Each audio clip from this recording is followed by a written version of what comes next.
Right, welcome on board. As I said, my name is Rita Kingship. We begin with a political story where President William Ruto has pleaded with Kiaru Member of Parliament Ndindi Nyoro and other young politicians seeking supremacy in the Mount Kenya region to proceed with caution.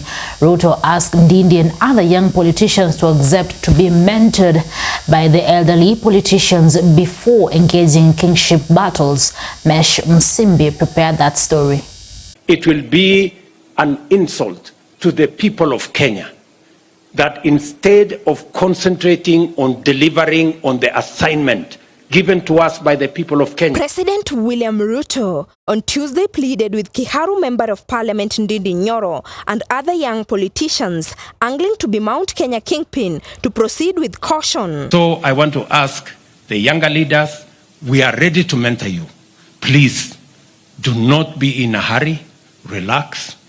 We are different. Mimi na huyu Rigiji, we are different. Sisi sio wale wa kupiga viongozi wengine wadogo. Sisi hawa vijana ni watoto wetu.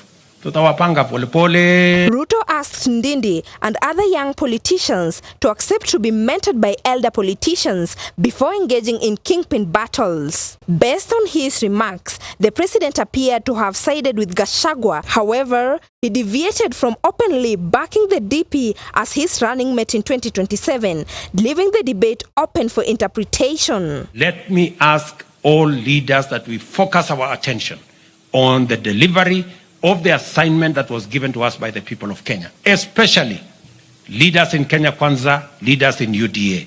I want to ask them to step down any contestations for whatever positions, present or future, so that we can work together, focus on delivering to the people of Kenya, ensure that we keep our promise to the people of Kenya, so that we can discharge our commitments and the people of Kenya can see us for who we are as leaders who are looking into the future. Na wauliza viongozi wote, na mimi na huyu Rigiji tuko na mpango, tunaelewa.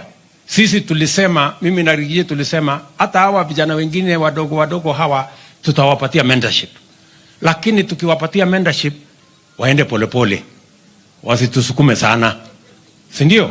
Si tuko tayari, tumesema tutamenta hawa vijana, so wasituharakishe. Deputy President Rigathi Gachagua reiterated calls for unity in the Mount Kenya region, urging leaders to steer clear of succession politics. Gachagua said on Tuesday when he met with Nyandarua members of County Assembly at his current residence in Nairobi that the current focus should be on addressing critical challenges facing Kenyans, including youth unemployment, drug and substance abuse, and economic issues. And let us not be transfixed with the childish politics of succession, of elections. We have barely come from elections. 1.5 years. People want service. Watu wanataka kuhudumiwa, watu wanataka kujua mambo ya barabara, mambo ya ukulima, mambo ya stima, mambo ya maziwa. Sasa mambo ya uchaguzi ni tuachane na hiyo maneno. I want to appeal to everybody, more so in our region, which people look a little bit confused. He cautioned leaders against being fixated on political matters, particularly succession discussions. He appealed to the regional leaders to unite under President William Ruto as agreed upon during the campaign period and deliver services to citizens. Let us focus on service delivery, and we want this region of ours, all this region, to be united under President William Ruto.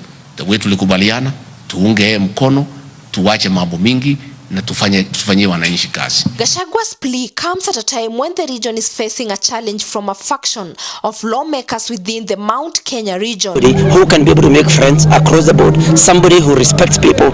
We do not want somebody who has been talking about the disrespect that the Honorable Uhuru Kenyatta had.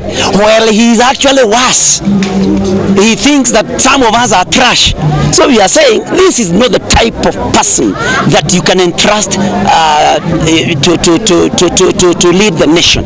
And you are saying Ndindi Nyoro is a guy that will save the president in 2027. Let each one of them given an opportunity. Rigathi Gachagua get an opportunity to serve one term as the deputy president. Ndindi Nyoro get an opportunity to serve one term from 2027 as the deputy president. 2032 they will decide what they want to do.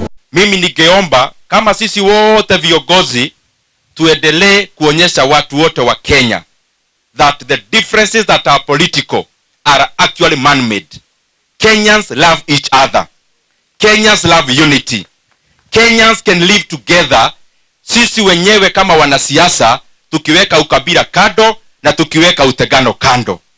And when Kenya is united, when Kenya is one country, we are able to be homogeneous, we are able to be one people, we are able to accelerate the growth of our economy as one united people. Kiharu lawmaker Ndindi Nyoro has emerged as a possible challenger for Gachagua, who was handpicked to be the ruling party's deputy presidential flag bearer despite indications that Interior Cabinet Secretary Professor Kithure Kindiki emerged as the preferred candidate during a conclave by senior United Democratic Alliance politicians. And the choice that we have before us today is not purely the choice of His Excellency the Deputy President.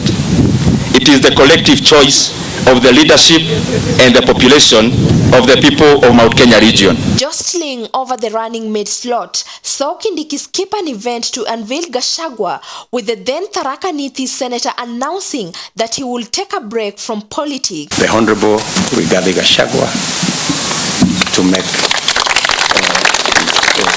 The simmering conflict between Nyoro and DP Gachagua has threatened to divide the region, considering a crucial block for any leader eyeing the country's presidency. I would want to point from the onset that this country is not made of 2 or 3 counties. It's not made of Kiambu, Nyeri and Murang'a.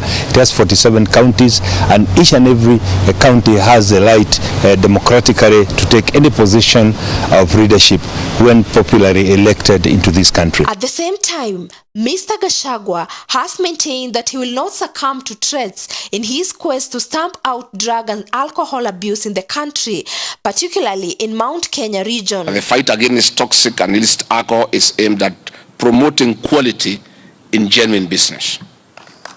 We invite all to support this initiative to restore dignity in our youth, who are the main target of dishonest and heartless, ruthless business people. I'd like to appeal to counties and other leaders to support initiatives of individuals, organizations, and other stakeholders in ending illicit alcohol, drugs, and substance abuse. That is how the bottom-up economic transformation agenda will make sense in the Kenya we deserve. Speaking on Tuesday, Gachagua expressed his readiness to sacrifice his political ambitions to save the younger generation from the scourge of drugs. He reiterated his commitment to fighting drugs and substance abuse in the country for the sake of the youth, whom he says are worse affected by the crisis. If by enacting laws to protect the next generation from extinction, if by making sure the law is applied strictly to save the next generation from extinction, if that will bring our political career to an end, so be it. Gachagua emphasized that no leader desires to lead a population plagued by alcohol-related issues. He stressed the importance of leading a prosperous, hardworking community that can take care of themselves and their families. I don't think there is any need for any leader to lead a drunken population. I don't think there is any pride for me to be deputy president and everybody where I go, they are all staggering and they are sleeping in ditches. I would like to lead sober people, dignified people. That is how you enjoy leadership. People who are prosperous, people who work hard, people who are smart, people who are able to take care of their children, people who are able to take care of their families. No leader worthy sort want to lead a drunken population, broken homes, people who are battered, young people sleeping in the trenches, staggering in meetings. I don't think any leader worthy sort would be interested in leading that kind of population. For Maisha Prime, Maisha Television, I'm Mesh Msimbi.